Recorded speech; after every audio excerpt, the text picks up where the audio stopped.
Otan kangen banget deh sama kalian. Hehehe, jangan berisik.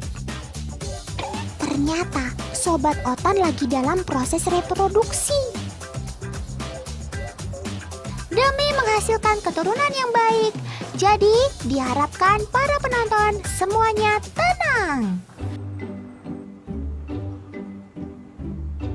Tidak hanya proses bereproduksi yang biasa dilakukan pada siang hari. Untuk menemukan Sobat Otan ini juga lebih mudah pada tanaman penutup tanah yang terkena sorot sinar matahari, teman.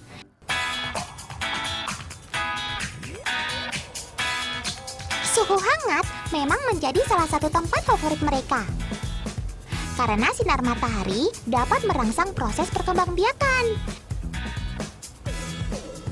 Cara mengembangbiakan si lalat hitam ini tidak terlalu sulit kok, karena tidak membutuhkan perlakuan khusus. Dalam siklus hidupnya, lalat dapat bermigrasi secara mandiri seperti saat akan bertelur.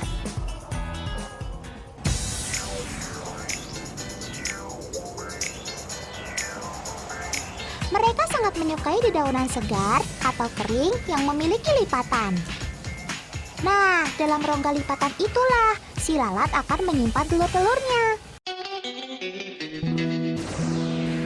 Sang ibu lalat tentara hitam mampu menghasilkan 300 hingga 1000 telur loh. Hebat, hebat. Otan salut sama perjuanganmu, Bu. By the way, si lalat hitam tentara ini memang sangat bersahabat banget loh sama manusia. Karena larva lalat tentara hitam merupakan pasukan khusus yang mampu menguraikan sampah organik. Selain larvanya yang mampu menguraikan sampah, Sobat Otan ini juga tidak terkait dengan penularan penyakit yang sering dilakukan oleh jenis lalat lainnya. Karena mereka tidak memiliki mulut yang sempurna, sehingga tidak dapat digunakan untuk makan, apalagi icip-icip makanan manusia.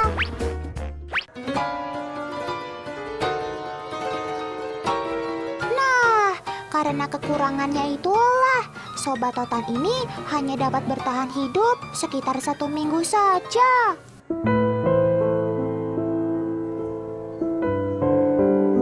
Selama masa hidupnya digunakan hanya untuk mencari pasangan, bereproduksi, hingga bertelur.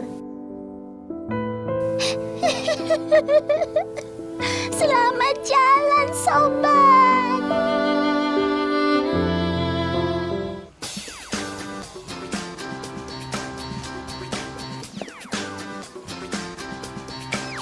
Ternyata bukan cuma sampah rumah tangga saja, teman. Bungkil kelapa juga menjadi media favorit untuk berkembang biaknya Sobat Otan ini. Cukup tambahkan air pada bungkil kelapa karena tempat yang lembab mampu merangsang telur-telur ini untuk cepat menetas, teman.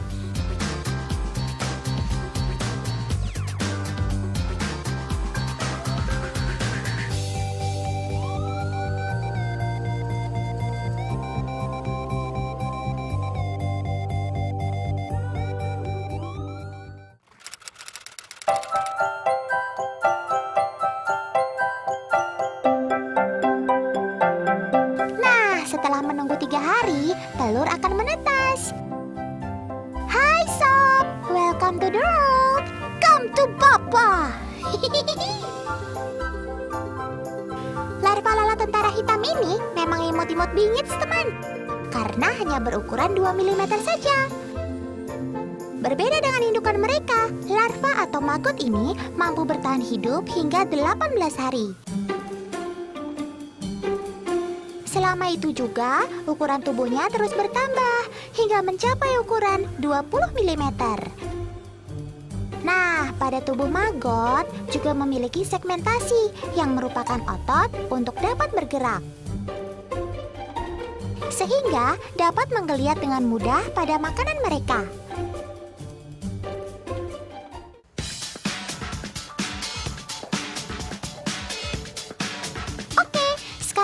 Mulai menjalankan tugasnya, yaitu mengomposkan bungkil kelapa untuk digunakan sebagai pupuk.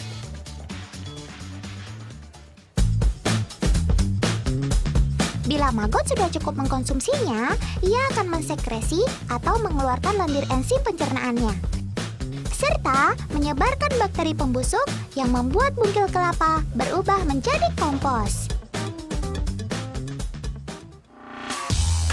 Maggot memiliki mulut yang digunakan untuk mengoyak makanan mereka seperti sampah organik atau bungkil kelapa. Bisa dikatakan mereka merupakan mesin pemakan karena mampu makan selama 24 jam per hari, teman. Wow, kalau lomba makan Agustusan sudah pasti juara 1 deh.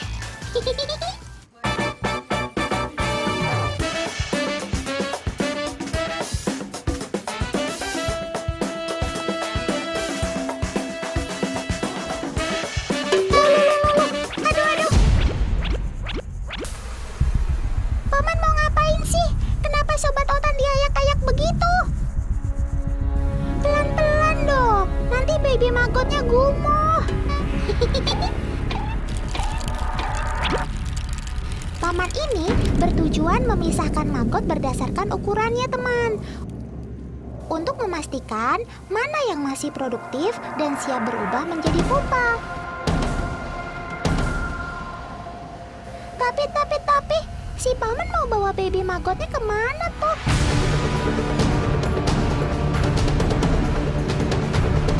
Oh no, kenapa dijadikan pakan ikan? Wah, paman sungguh tega. Otan sebel.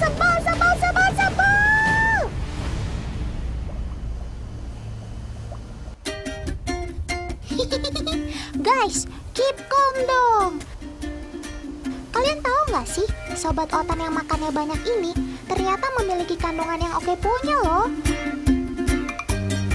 Protein pada tubuhnya mencapai 45% serta memiliki kandungan asam amino yang lengkap. Jadi, sangat cocok untuk dijadikan pakan ikan. Guna menjaga populasinya, tidak semua larva atau maggot dijadikan pakan ikan kok. Hanya maggot dengan ukuran yang kecil saja. Sedangkan yang besar dibiarkan tumbuh dewasa hingga menghasilkan baby maggot lainnya. Good job!